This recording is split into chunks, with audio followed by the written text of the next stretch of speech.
aujourd'hui au Conseil général du Bas-Rhin avec Guy-Dominique Kennel. On parle de cette première rencontre nationale innovation pour l'autonomie avec un espace d'exposition. En gros, si je puis synthétiser tout cela, on vit aujourd'hui de plus en plus âgés, de plus en plus vieux.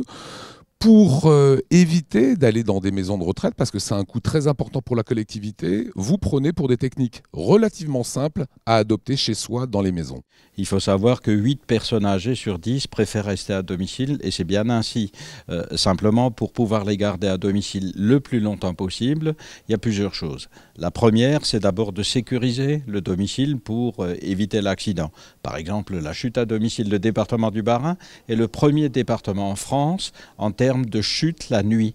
Et donc une chute, ça veut dire souvent fracture du col du fémur, etc. avec ensuite après une impossibilité de rester à domicile.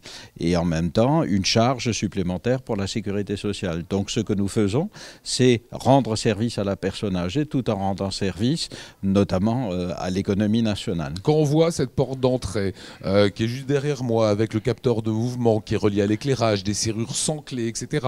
On voit une salle de bain, des sièges relevables. Tout cela doit permettre de rester plus longtemps chez soi en toute sécurité. Oui, en toute sécurité, mais pas en solitude. Et c'est pour ça que j'ai souhaité, dans la démarche innovation pour l'autonomie, faire en sorte qu'on traite la personne dans sa globalité. Parce que la pire des choses, ce serait de mettre de la technologie partout et que la personne ensuite après soit seule à domicile.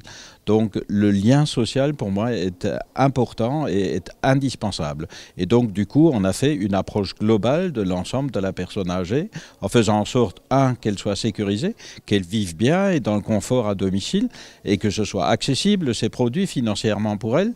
Et le deuxième élément, c'est tout simplement qu'il y ait des contacts avec la famille, qu'il y ait des contacts avec les voisins. J'ai entendu des personnes 83, 84 ans qui disaient on s'en sentait seul jusqu'à présent. Maintenant, avec l'accompagnement que nous avons, finalement, c'est une renaissance pour ces personnes et je trouve ça remarquable. Alors pour vous faire une petite idée de la maison de demain, nous sommes allés filmer celle qui est à Obernai avec énormément de technologie. C'est la maison Adora. Regardez. Elle pourrait être une maison comme les autres et pourtant. La maison Adora est le fruit de l'appel à projet Technologie de l'information et de la communication et santé lancé par le Conseil général du Bas-Rhin en 2010. Le principe, créer une maison mettant à disposition des outils technologiques visant à améliorer la vie des personnes âgées ou en situation de handicap. Un besoin en confort de vie et en sécurité qui a été porté par la société CEP SICAT en 2012, spécialiste de l'aide au mieux vivre.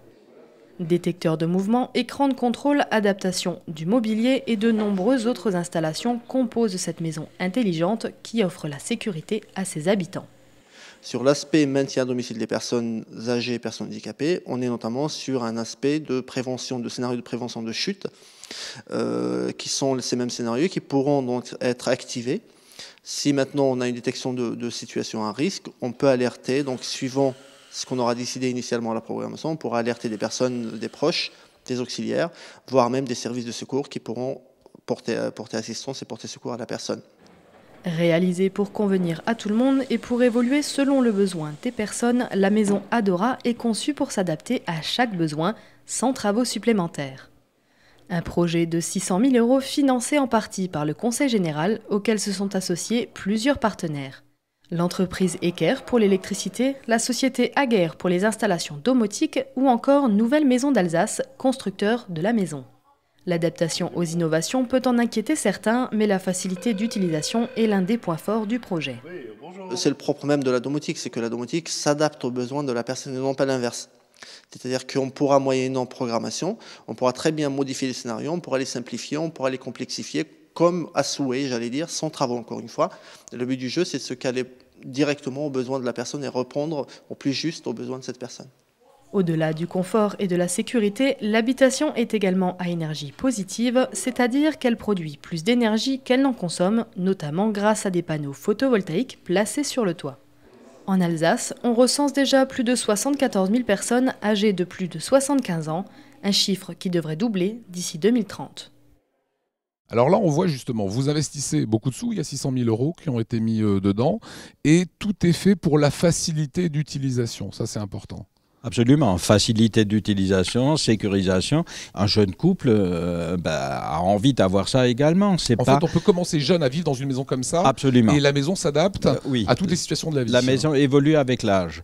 Et ça revient nettement moins cher de prévoir tout plein de choses au début, lors de la construction, ou pour les appartements dans des immeubles, que de devoir transformer par ailleurs. Et je veux aussi que ces produits ne soient pas stigmatisants, c'est-à-dire qu'on dise ça c'est un produit de vieux.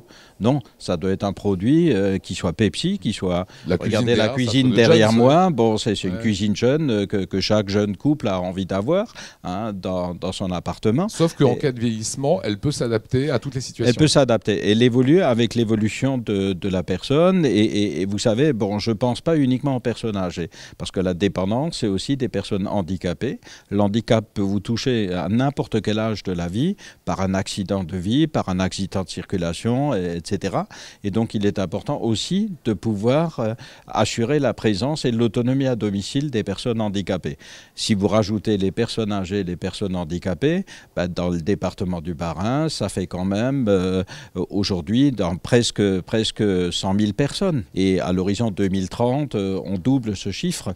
Donc vous voyez que c'est quand même important de pouvoir répondre. Et en même temps, je vous dirais, soyons égoïstes, pensons à notre avenir. Et notre avenir, c'est celui-là.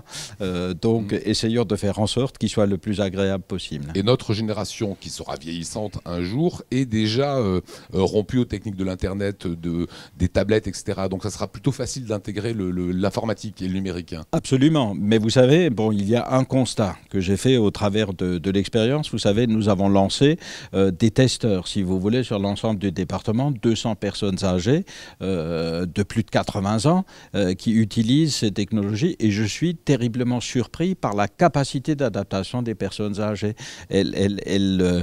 En 6 mois, elles maîtrisent l'ensemble de l'outil, et même avant d'ailleurs. J'en ai vu encore une hier qui n'y connaissait rien, ne savait pas, avait peur de l'ordinateur. Et en l'espace d'1 mois et demi, elle est en train de surfer sur Internet, en train de chatter, comme elle dit, avec ses collègues. Donc il y a une ouverture. Ah oui, il y a une ouverture, un coup de jeune. Oui. Et puis vous savez, ce qui est important, c'est ce lien social. C'est-à-dire qu'il y a une autre personne qui me disait, écoutez, depuis que j'ai l'ordinateur et la tablette, donc l'iPad, depuis que j'ai l'iPad, mes petits-enfants reviennent me voir parce que je redeviens intéressant pour eux. Et en même temps, là aussi, ils correspondent avec la mamie. C'est quand même extraordinaire, quoi. Aujourd'hui, la dépendance, ça coûte cher à la collectivité? Oui, ça coûte cher à la collectivité. Bon an, mal an, le Conseil général du Bas-Rhin, pour ce qui est de la dépendance, met plus de 80 millions d'euros par an, mais aussi, il faut rajouter dans les 19 millions d'euros pour les personnes handicapées. Donc vous voyez, au total, ça fait largement plus de 100 millions d'euros. Si je me projette dans l'avenir, à l'horizon 2030, ceci n'est plus maîtrisable économiquement. C'est un discours nouveau, ce que vous portez là. Oui, absolument. De dire, voilà, préparons-nous au vieillissement, parce qu'on n'aura pas forcément, non plus financièrement, on sait qu'il y a des crises, on sait que les collectivités ont moins de sous, on n'aura pas forcément les moyens d'accompagner. Oui, absolument, puisque si je fais toujours cette projection sur l'avenir à l'horizon 2030, mais c'est après-demain, ça va très vite.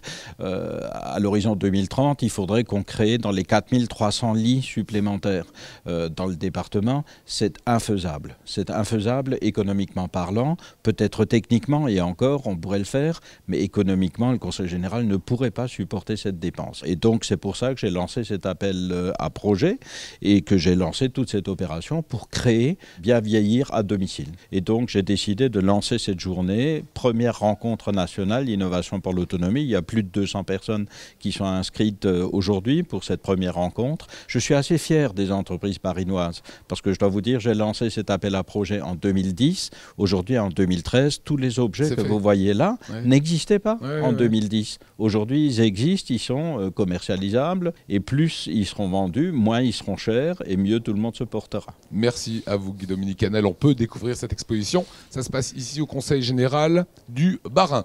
On marque une page de pub et on parle cinéma avec l'agent des stars Dominique Besnéard.